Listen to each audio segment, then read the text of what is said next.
आनंदी पिछले 15 वर्षों से रणवीर के घर पर काम कर रही थी। आनंदी की एक बेटी थी पालकी, जिसने कि इसी वर्ष अच्छे नंबरों से 12वीं उत्तीर्ण करके इंजीनियरिंग में एडमिशन ले लिया था। आनंदी का बस एक ही सपना था कि उसकी बेटी पालकी उसके जैसा जीवन ना जिए, बल्कि अपने जीवन में सफलता की ऊंचाइयों को देखे, उसे एक अच्छे जीवन साथी का साथ मिले और वह अपने जीवन में बहुत खुश रहे। इसके लिए आनंदी दिन रात कड़ी मेहनत करती थी। रणवीर आनंदी को अच्छी तनख्वाह देता था, क्योंकि उसके घर का सारा काम वही करती थी। एक तरह से रणवीर का पूरा घर आनंदी ने ही संभाल रखा था। रणवीर एक अकेला पुरुष था और बहुत ही अच्छे चरित्र का व्यक्ति था। ऐसा नहीं है कि रणवीर ने शादी नहीं की थी। रणवीर की शादी संभावना के साथ हुई थी।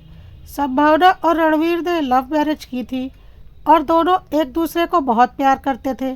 संभावना एक अनाथ लड़की थी जो अनाथालय में पली बढ़ी थी और वहीं से उसने एक छोटी सी नौकरी पकड़ ली थी। उसी कंपनी में रणवीर बहुत ऊंचे पोस्ट पर था और उसे संभावना अच्छी लगने लगी थी। रणवीर ने अपने माँ बाप से विरोध करके संभावना से शादी की थी, क्योंकि उसके माँ बाप संभावना को कभी भी अपने घर की बहू नहीं बनाते। आखिर रणवीर उनका इकलौता बेटा था। इतने अमीर घर से वह लोग थे, तो भला एक अनाथ लड़की को अपने घर की बहू कैसे बनाते।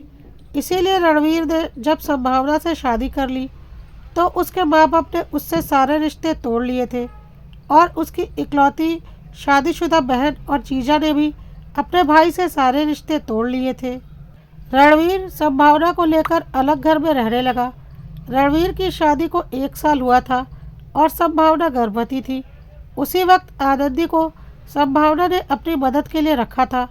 आनंदी बहुत अच्छी तरह से संभावना की मदद किया भी करती थी और उसका पूरा ख्याल भी रखती थी। आनंदी खुद एक दुख की मारी औरत थी। उसका पति एक नंबर का शराबी और जुआरी था और उसे बहुत मारता था। उसकी एक छोटी 2 साल की बच्ची थी, जिसे पालने के लिए वह संभावना के घर पर काम करने लगी थी। उसने अपने पति से किनारा कर लिया था और उसका शराबी पति उसे छोड़कर जा चुका था। आनंदी स्वभाव की अच्छी, एक ईमानदार काम वाली थी। बस उसका एक ही सपना था कि उसकी बेटी पालकी पढ़ लिख जाए और उसके जैसी जिंदगी उसकी ना हो। लेकिन ईश्वर को शायद कुछ और ही मंजूर था। संभावना के डिलीवरी में काफ़ी कॉम्प्लिकेशन हो गए और डिलीवरी के वक्त संभावना और उसके बच्चे दोनों की मृत्यु हो गई। रणवीर पूरी तरह से टूट गया था। उसे कुछ समझ में नहीं आ रहा था कि वह क्या करे। संभावना की मृत्यु हो जाने के बाद भी उसके माता पिता या बहन जीजा कोई भी उससे मिलने नहीं आए, जिस बात का उसे बहुत दुख था। नाराज़गी अपनी जगह पर थी, लेकिन संभावना उनकी बहू थी और उनका होने वाला पोता या पोती उसके गर्भ में था। कोई इतना निर्दयी कैसे हो सकता है। इस वजह से रणवीर ने उसी वक्त अपने माँ बाप और बहन जीजा से हमेशा के लिए सारे रिश्ते तोड़ लिए थे। आनंदी भी संभावना की मृत्यु से बुरी तरह से टूट गई थी और संभावना की मृत्यु के कुछ दिनों बाद वह अपना हिसाब करने के लिए आई थी, क्योंकि उसे पता था अब तो उसका यहाँ पर कोई काम नहीं है और अब उसे पालकी को पालने के लिए किसी दूसरे अच्छे घर की तलाश करनी पड़ेगी। जब वह रणवीर के घर में आई थी तो पूरा घर बिखरा पड़ा था।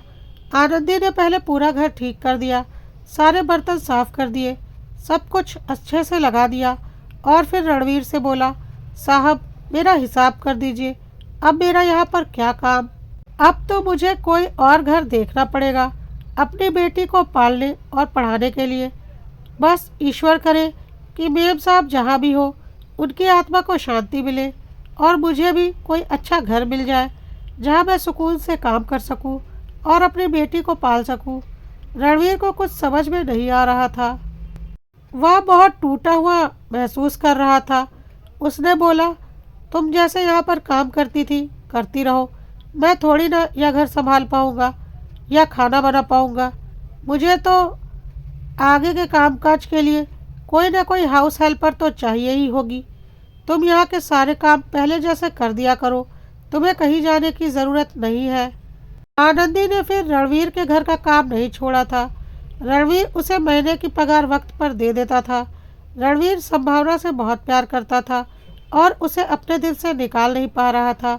इसलिए रणवीर ने कभी किसी दूसरी औरत को वह जगह नहीं दी और अकेला ही जीवन गुजारने का निर्णय कर लिया था। आनंदी को भी पता था कि रणवीर साहब संभावना मैडम से कितना ज़्यादा प्यार करते थे। आनंदी की बेटी अब बड़ी होने लगी थी। आनंदी उसका एडमिशन एक बड़े इंग्लिश मीडियम स्कूल में करवाना चाहती थी, लेकिन उसकी हैसियत नहीं थी। रणवीर को पता था कि आनंदी अपनी बेटी पालकी को एक अच्छा जीवन देना चाहती है।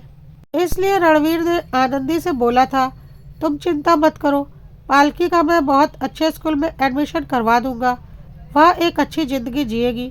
लेकिन आनंदी एक बहुत ही स्वाभिमानी महिला थी। उसने बोला, नहीं साहब, मैं आपसे अपनी बेटी की फ़ीस के पैसे नहीं ले सकती, यह सही नहीं होगा।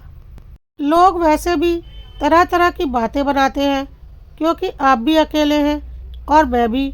मैं अपने आत्मसम्मान पर कभी कोई आँच नहीं आने दूंगी।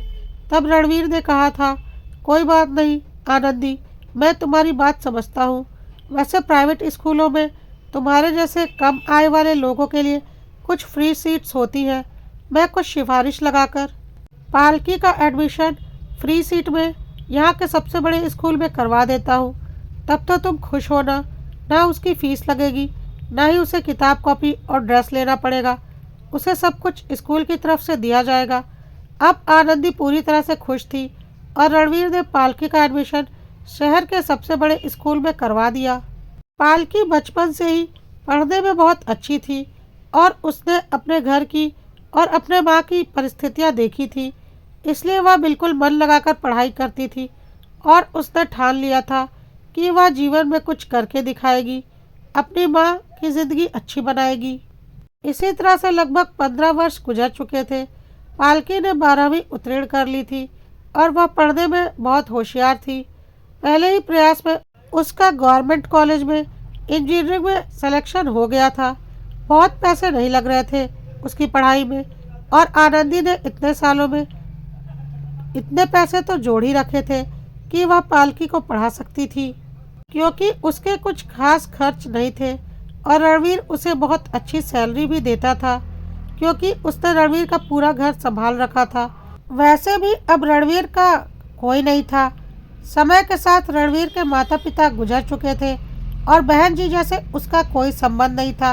वह पूरी तरह से अकेला था और दिन भर अपने काम में डूबा रहता था। लेकिन इसी बीच एक तूफान आ गया।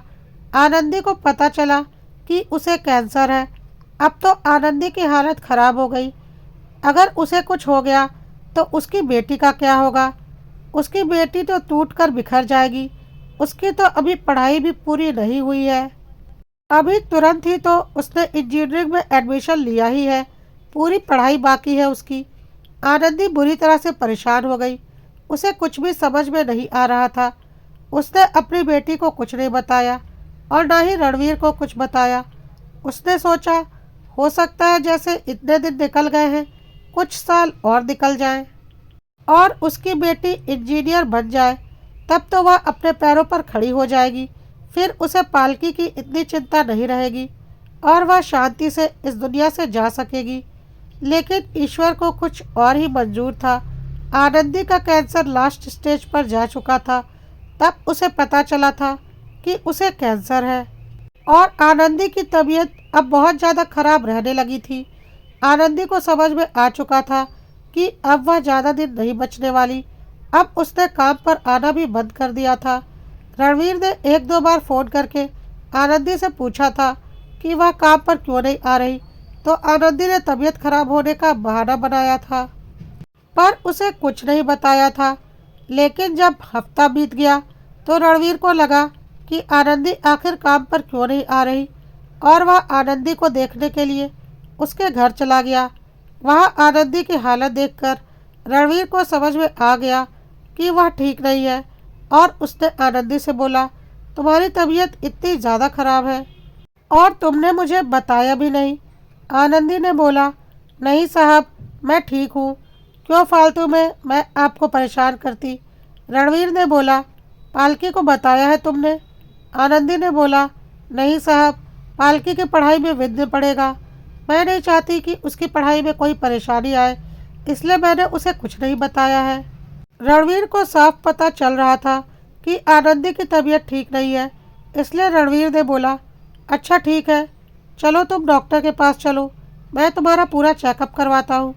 आनंदी डॉक्टर के पास जाने में आनाकानी कर रही थी, क्योंकि उसे पता था कि अगर वह डॉक्टर के पास गई तो रणवीर को पता चल जाएगा कि उसे कैंसर है। लेकिन रणवीर ज़बरदस्ती आनंदी को डॉक्टर के पास लेकर चला गया।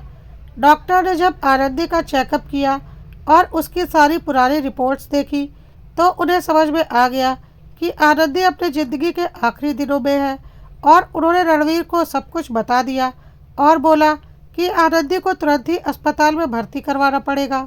रणवीर को कुछ समझ में नहीं आ रहा था कि आनंदी इतनी नाजुक हालत में थी और उसने किसी को कुछ बताया भी नहीं। आनंदी ने रणवीर से बोला, साहब, मैं नहीं चाहती थी कि पालकी की पढ़ाई में कोई रुकावट आए। मैं चाहती हूँ कि वह पढ़ लिख कर एक काबिल इंसान बन जाए और उसकी अच्छे घर में शादी हो जाए, ताकि वह एक अच्छी ज़िंदगी गुजार सके। रणवीर ने बोला, तुम अपना मुंह बंद करो, इतनी हालत ख़राब है और अपनी इकलौती बेटी को तुमने बताया भी नहीं। रुको, मैं अभी पालकी को फ़ोन करता हूँ। कहकर रणवीर ने पालकी को फ़ोन करके सारी बात बता दी और उसे तुरंत घर आने को कहा। अगले दिन पालकी घर आ चुकी थी और आनंदी की हालत देखकर बहुत रो रही थी। पालकी बोल रही थी, माँ, यह क्या हो गया? अब मैं तुम्हारे बिना कैसे रहूँगी? आनंदी बोल रही थी, कोई बात नहीं बेटा, हर किसी को इस दुनिया से एक दिन जाना ही पड़ता है। तेरी पढ़ाई का इंतज़ाम तो मैंने कर रखा है, तुझे किसी चीज़ की कोई दिक्कत नहीं होगी। लेकिन हाँ, यह दुनिया बहुत जालिम है और अकेली औरतों को, खास करके तुम्हारे जैसी लड़कियों को, जीने नहीं देते। जब लोगों को पता चलेगा कि तू इस दुनिया में अकेली है तो लोगों की गंदी नज़र तेरे ऊपर ज़रूर आएगी, और हमारे पास तो ज़्यादा पैसे भी नहीं हैं। अभी तेरी पढ़ाई पूरी होने में भी वक्त है, लेकिन मुझे ऐसा लगता है कि मेरे जाने का वक्त आ गया है।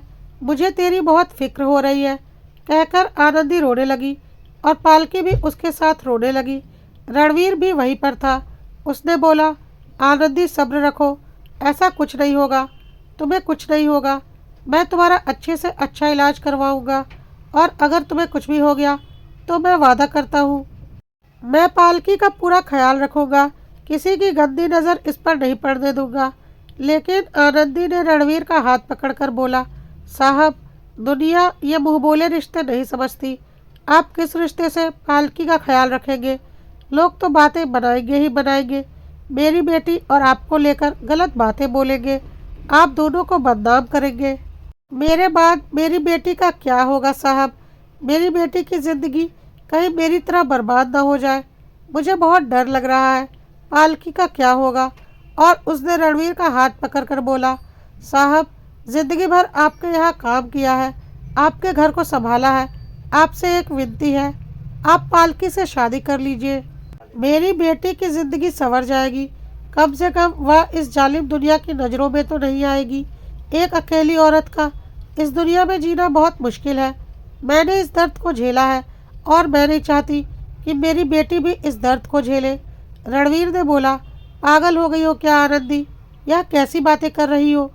उम्र देखी है मेरी, मैं पालकी के पिता की उम्र का हूँ, और तुम बोलती हो कि मैं पालकी से शादी कर लूँ। मैं बोल रहा हूँ ना, मैं उसका ख्याल रखूँगा, तुम्हें चिंता करने की कोई ज़रूरत नहीं है।